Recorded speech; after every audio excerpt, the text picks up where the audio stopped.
Assalamualaikum. Ya, cik. Nak apa, cik? Saya nak beli makanan boleh? Boleh, silakan duduk ya. Anjir. Silakanlah ya, cik. Jangan nak anjing-anjing je, cik. Bagi makanan semua. Okey. Jalan sekarang, jalan duduk tepat ya. Sini, cik. Sini.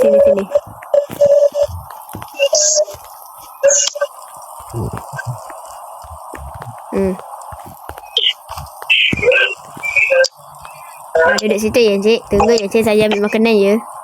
Okey, saya nak order 1 labu, 1 steam. Okey. Terima kasih. Tunggu di situ ya. Sebenarnya hari ni sejuk sangat. Cik, kalau nak explore pun boleh.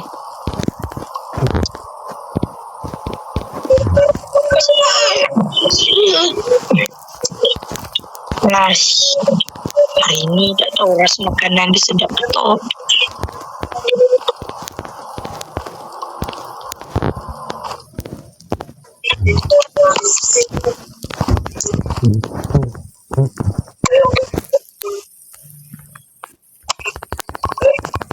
Murah.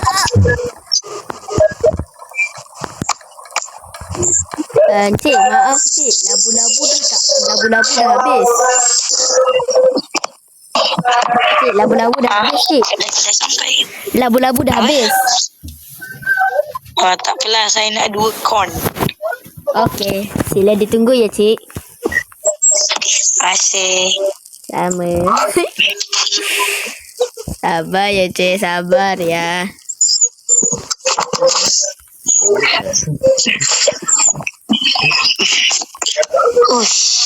Labu-labu tak ada. Hari ni baru nak makan panas-panas. Malam siapa ya? Sabar ya, cik. Malam kena serai ya, cik. Sabar ya.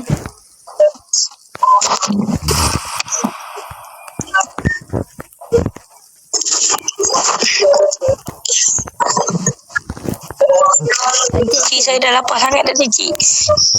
Encik boleh sabar. Tak, encik.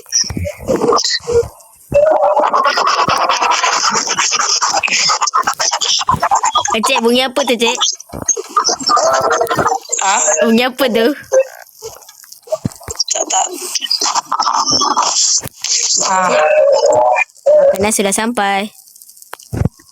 Alhamdulillah. Sampai je, oi. Banyak. Ni extra